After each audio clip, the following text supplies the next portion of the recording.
Hello again guys, welcome back to my crystal collection video. Now just here, like I said in part 5, I bring out the other 2 obsidian. Well, I said bring out the other 1 or 2. But there's 2 of them here, luckily, so we've got 2 more to showcase. This one I'm not that keen on, it's got a bit of a rough bit here. But it's quite smooth and flat, this bit, though it's curved inwards, and then there's just normal obsidian on the outside. Then we got the nice teardrop obsidian. This is a really nice type of obsidian in my opinion. It just looks unusual. If it will focus, of course, this silly phone won't focus. Hope it focuses like this maybe. There we go. It's focusing, I might just keep my phone here. So yeah, I'll keep the phone there for this time. I think that's actually a pretty good idea, I thought. Don't know why I didn't realise it in the other 5 parts, but I'll bring in this next crystal here, which is pink opal. Now this pink opal is like a type of opal, of course, but it's a pink opal, and you can see if you look in there. If you look here, it's normal rock, but it's got nice pink crystal inside, and that's the pink opal. So that's quite exciting to see. Then we got this. I'm not sure what it is. I don't know if it's dyed or if it's not dyed. I'm hoping it's not dyed, but I cannot be sure at all. Like, I can just never be sure it's dyed. So I've got this crystal here with weird sparkly ends here. I'm getting out all the other crystals I want to show today. Because I might as well. But anyway, yeah, I got some more crystals out now, so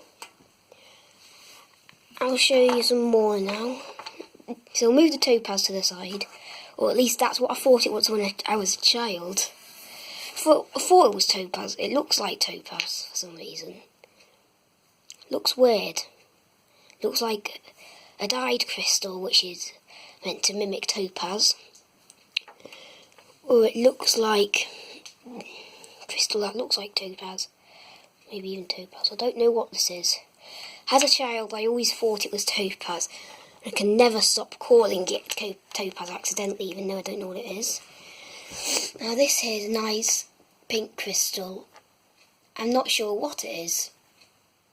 I don't remember where I got it from. I don't know anything about it, except it's sparkly, it's pink, and I'm going to keep it in my collection. And I'm going to hope at least that I can figure out what this is at some point. If I do, then in a future video I'll be able to tell everyone the name of it, if I can figure out exactly what that is. And the next one I'm going to show you is a big one. This is Desert Rose Gypsum, a bit similar to another one I've got just here. The Desert Rose Gypsum, if it will focus, there we go, this is easier now. So now it's focused, the Desert Rose Gypsum there is a nice crystal, which is called gypsum, but also there's sometimes these forms of gypsum shaped like this.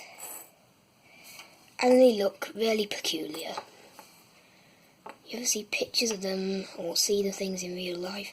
They always look extremely peculiar. They do. Yeah. Anyway, I've got 2 of them. This one here. And a big one here, which is the second biggest crystal I've got in my collection if I put it up against this biggest. It's actually got a bit of size now.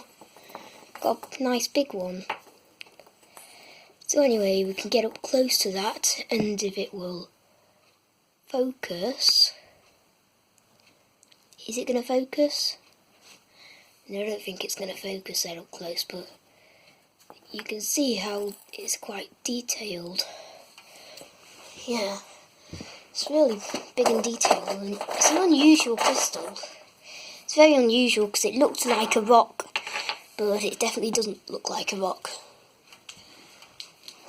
Anyway, this one here is another popular one called Labradorite. It's reflecting the light. It's got a bunch of weird colours in it, like, oh yes, there we go. It's got loads of unusual colours in it, Labradorite. Very unusual and interesting crystal. Some green in it there.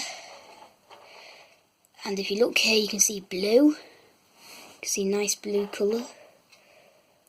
So it can be green like this. It can be blue like this, but behind it's just a bunch of rock. And if you were to put it on the ground somewhere, it would just look like an ordinary rock.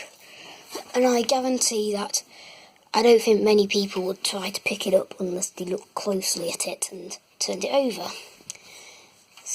Another unusual one, because it's one of the few rocks that does the thing which it produces colours.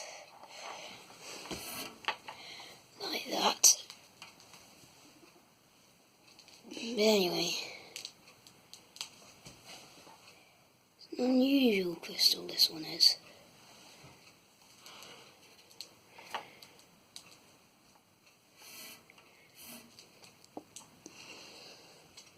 It's a very unusual crystal, in my opinion.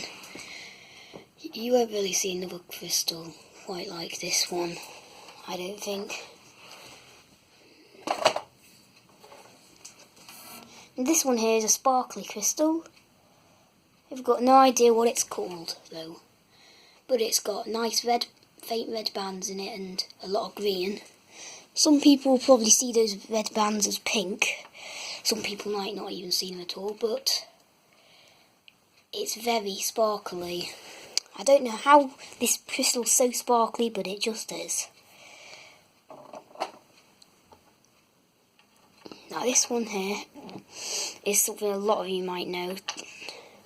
It's called peacock's ore, or peacock ore basically. Or it can be called something else. I think it's called bornite scientifically. It's a very sparkly crystal. And there we go, it's focused just there. Spin it round while it's focused, so you can see all the detail. Yeah, it's pretty nice, this crystal. Now, I'll put this back, and I'll get out this really red hot one. Now, this is either heat-treated amethyst or citrine. I've got no idea which one it is. I think it's heat-treated amethyst, which was labelled as citrine when I bought it, but I don't know. So, if it's heat-treated amethyst, I'm going to try and get a real citrine. Because a real citrine would be a nice thing to show on this, because it's quite pretty. I'd love to be able to show a real citrine on this channel, though this one's heat-treated, sadly. I'm pretty sure this is heat-treated anyway. You can correct me if I'm wrong, but I'll put this back now, and I've got this one here called Sodalite. A nice blue crystal. It's very similar to another crystal I've done in this video. I'll just fetch that out. Lapis. Nice piece of lapis. She's really blue, this piece. I don't know how that piece of lapis is very blue, but I've got another piece of lapis which is a darker blue compared to this really nice small piece. And I personally think that small piece is a lot prettier somehow. It's just got that shade of unusually bright / dark or really nice brightish blue. It looks neon, that lapis did, but this is Sodalite. Nice blue crystal. Nice in my opinion it's not as good as lapis, but in some of your opinions it probably will be as good as lapis, or maybe better than lapis. So, what is probably going to be our last crystal of the day is a type of turquoise called African turquoise. One not many of you would have heard of, African turquoise. But African turquoise is basically a type of turquoise. Yeah, it's more greenish than blue. If you compare it to its blue counterpart. You can see it's focused there, and you can see the small one is more blue, and the African turquoise is more of a green colour, and there's a lot more brown area in it than black. So it's an unusual crystal. You can see a lot of brown area just there, and there's a lot of green area over there. But anyway, I generally hope you enjoyed this video. So I'll just get out all the obsidian because I might as well show you what they all look like together to end this video off and to end the crystal collection tour off. I'm not sure where the other obsidian is, but it's probably going to end the collection tour off. And I really hope you all enjoyed seeing my crystal collection. Here we go, more obsidian. So that's the obsidian. All of that obsidian there is the obsidian. And I hope you all enjoyed, and goodbye.